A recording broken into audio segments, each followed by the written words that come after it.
Hello, we are going to learn texture painting. So this is specifically if you want to texture paint your pumpkin within Blender, aka or like mixture of Blender and like do real life drawing and then also use Blender. So something to note, what I will be showing you right now, the whole process isn't the usual process that you will be doing if you are working in 3D. Usually illustrators are not using Blender as their like canvas. It's usually like specialized 3D model. We're gonna change that, change the industry.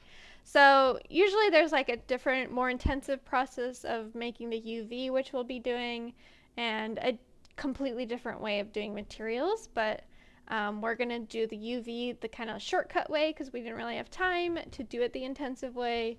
And then we're going to be doing texture painting specifically rather than the like usual flow of doing materials. So just keep that in mind if you eventually do 3D.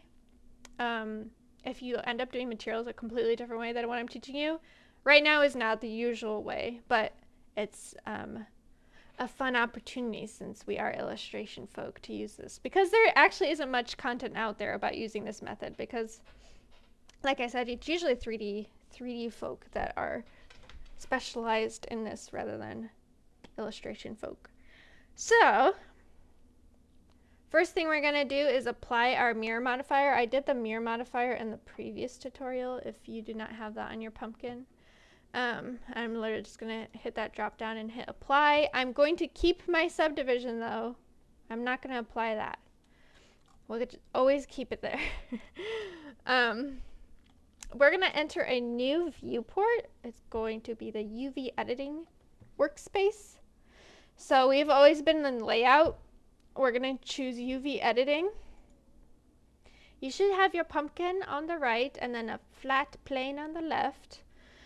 What we're going to be doing right now is basically make a 2D version of our models. So imagine our pumpkin like it's a plushie now. Oh, I came prepared. So imagine our this is our pumpkin. We're gonna be like making these like seams basically, so that at one point it exists in a 2D plane. So like I can tear this frog apart at the seams and I can have like a flattened version of it. So that's basically what we're gonna be doing with our pumpkin, is make a like sewing pattern version of it, because that's how we work with the material.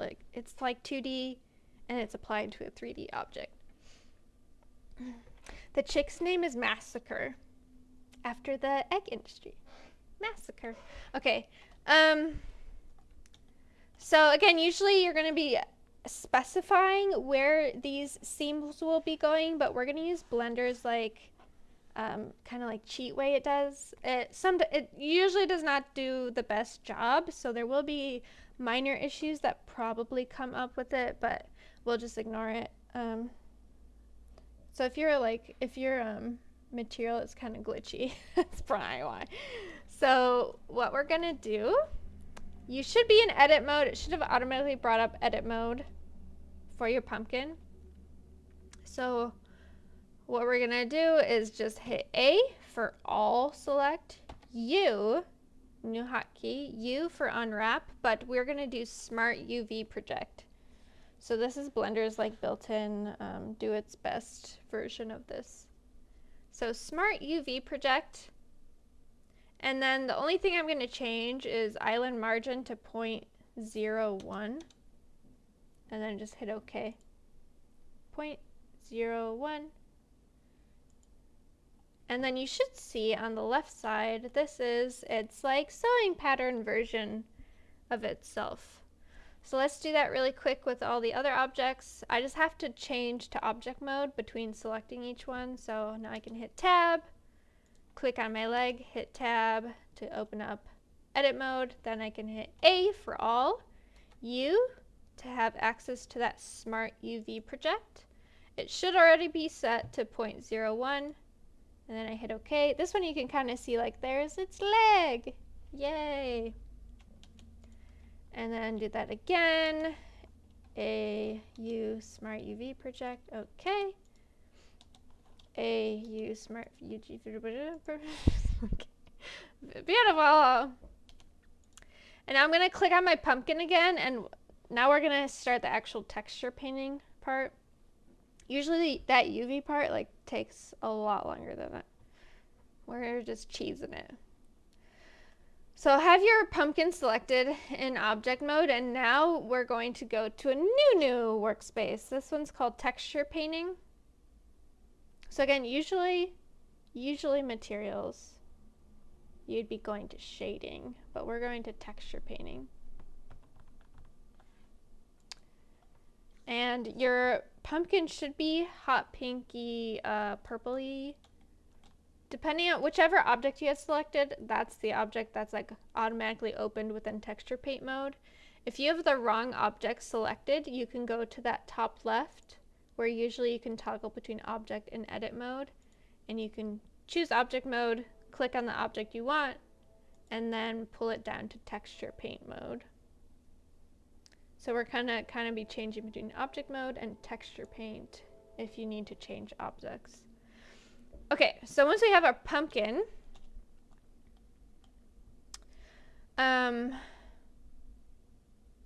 we're going to make a texture. So this color, or if in your render it's like glowing pink, that just means there's missing information in its material. So right now it's like the missing information is that we haven't made the material yet, but it like created something for it. So what we have to do, this should automatically be open, but that top icon and that lower right menu, active tool and workspace settings, if we hit that plus arrow next to no textures, it'll make a new one for us. So this is our selection of things we can make. I'm just going to be showing the base color, so this is where we can apply color, make it look like a pumpkin. But if you did want to work with these other settings, that's completely okay. Those, though, work in black and white gradients, except for normal. That's like neon colors. But like specular is kind of like how reflective the object is. Roughness is kind of feeds into how reflective, but it's like how rough of a surface it is. So if it's rougher, it kind of like spreads out the light across it, and if it's like very smooth, it's like more like defined highlights. Metallic is like how metallic it is, and then bump and displacement and normal are kind of like if there's like a texture on the surface. I don't have something nearby, but like a wood grain kind of, or like if you have concrete, it has that like bumpiness to it. But if you do want to work with those, it'd be like working in black and white gradients. So we're just going to choose base color, and then if we want to name it, you can name it. I'm just going to leave it. And then color, we're going to choose that big black next to color. And then I'm going to choose orange. I'm just going to choose whatever the like main background color will be. And then I'm going to uncheck alpha. So only things I changed were the color and unchecked alpha, and then I hit OK. Should make my pumpkin that color-ish. If you want to see a better version of the color, you're going to go up and change our view of the pumpkin. So sometimes people have accidentally before like gone into the wireframe view. We're going to click that third circle. And this gives it kind of like a fake setup to see your materials a little bit better. So it's that up there, and now you can see it's a little bit more of a vibrant orange. So now I can go in, like pick a color, and I can start painting on my pumpkin. Blender doesn't have the most advanced settings for brushes and painting, but you do have like colors, you do have blend modes. So if you want to work with those, like Photoshop has the like layer blend modes. It also has pressure sensitivity settings for the size of the brush and the like opacity. Strength is kind of opacity, I guess, of the brush. So you can work with those. Hotkey for changing the size of the brush. I'm not going to hit it because it controls my recording and it sabotages me, but it's those brackets, the square brackets. If you click the one on the left, it makes it smaller. Clicking on the one on the right will increase the radius, so it's just like a quick hotkey that you can use rather than like if you don't have a tablet having to like go in and like drag it around. So it's those square bracket keys. If you do want to try to make a brush, I was not able to personally find good tutorials that explained it too well of how to actually use these settings. I have gotten an approximation of making our own brushes, so I can show you all that. Show you all what my subpar learning that happened. So if you want to make your own brush, you're going to go to texture. So this is a little confusing because there's two areas, very similar. You have texture and texture mask. I'm going to be showing both. Texture is where you go to more like define the brush, what brush you're using. Texture mask is what you would use if you want to like overlay a drawing you made onto the pumpkin. So I'll show both of those. So with making our own brush, if we open up that texture area, we're going to hit plus new, and nothing will happen because this is just like making a spot for a texture. I'm going to name this brush.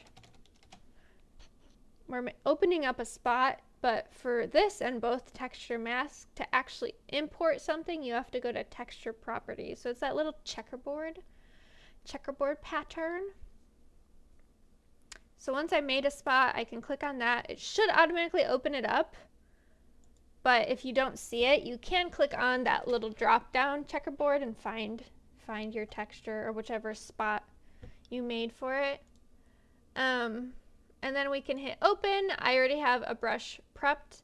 This is kind of similar to our like making brushes in Photoshop, where you have like a black, white image, grayscale image of like the whatever brush you want to be using.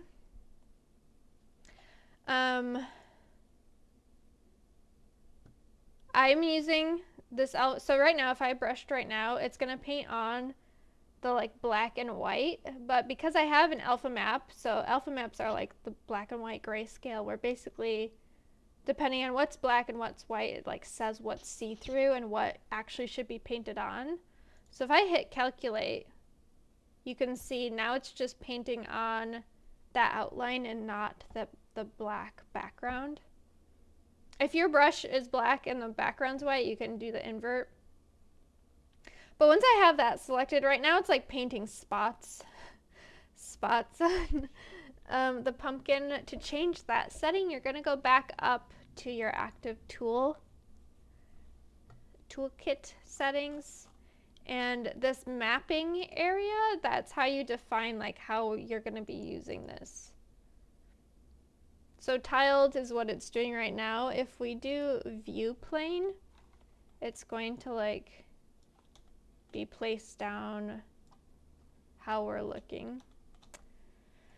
So again, I'm like not fully satisfied with my knowledge of brushes, because this kind of just like gives it that texture to it, rather than keeping the form of it.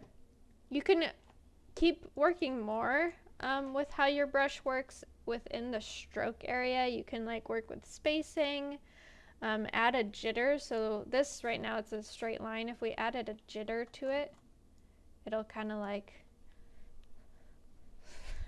do this. Make it like dance around that line. So jitter, spacing will be like how spaced out. It places the dots. So you do have a lot of settings to work with. They're just not going to be as advanced as the Photoshop settings, but they'll get you a workable brush to work with.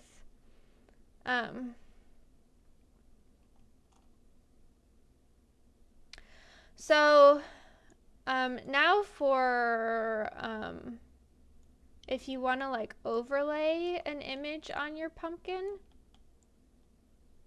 beautiful. If you want to overlay an image on your pumpkin, you're gonna have it like save it as a JPEG or something, and that's gonna be in the texture mask area. So I'm actually gonna remove my brush texture. So I'm gonna hit this X, and that'll get rid of it. I think this little shield is like how you can save it if you want to keep it saved. But I'm gonna hit the X. Now I have normal brush again. And I'm going to open up the texture mask area and kind of do the same thing that I just did, but this is going to have a slight different effect. So if I hit plus new, click that checkerboard, hit new, otherwise you can hit that drop down and find one. Wait, I think I want texture. Which one was it? I might have said. Yeah, okay, so I want texture. Let me name this. Wood. Okay, wood. Excellent. And then you're going to open your JPEG wherever you wanted to use. I'm going to go find a wood texture that I sure have somewhere. We'll use that. I don't know how it looks, but it's wood. Great. And then we'll go back up to our workspace settings, and right now if I painted it on, it is an orangish wood because it listens to the color we have selected, but oh, that wood texture is not good. I'm gonna really quick choose a different texture, sorry. That doesn't translate well. Blender. Materials. We'll do the milkshake. Great. Okay, so now you can see it's painting milkshake texture on. Again, it's doing the tiled way. I would recommend doing stencil, and this is gonna put this little overlay in the corner that you can line up on your pumpkin. And then again, you might notice like mine's showing up specific colors. You can say what color for it to show up as, and it's going to paint on, sorry, I still had it in my texture area. That's why I was having issues. But now it should paint exactly what you see on to the pumpkin. So again, if you have like a 2D illustration that you want to try to like overlay on it, you can do that. A more specific way would be to paint it onto the UV map. So right now we don't actually see what we're painting on the left. You can see our UV unwrap, but to actually see what we're painting, you could go to that image icon, and then we're going to choose whatever ours was named. So mine was just like base color. So this is what we've painted on our pumpkin so far. And if you want, you can be more specific and paint stuff over on that side, and it'll show up on our pumpkin. Let me like do it. I don't know what I've painted. We'll find an eye. We'll paint an eyeball. Which one of these? Are you an eyeball? There we go. Yes. Beautiful. A key thing that I forgot to mention in class is if I save Blender and quit out, it is not going to save this painting on the left. Your like 2D painting of the pumpkin. So before I save Blender, I want to save that image and then save Blender. So whenever image up here in the top left has a little asterisk next to it, that means there's unsaved changes. So if you just do image, save as, and you can just save it as a JPEG, and then you should be fine. So that's it for texture painting. Play around with, I mean, even if you don't want to play around with the different brush settings, like just working like with that basic brush and going in and like going smaller and smaller in detail and getting textures and everything will give you a really nicely like hand painted effect on the pumpkin. But if you do want to play around with either like overlaying textures or trying to like make different brushes, that is an option too. But yes, key thing is just please do make sure you save your image itself and then save Blender before you quit out of your session of painting. But that's all for textures. I'm excited to see everyone's pumpkins.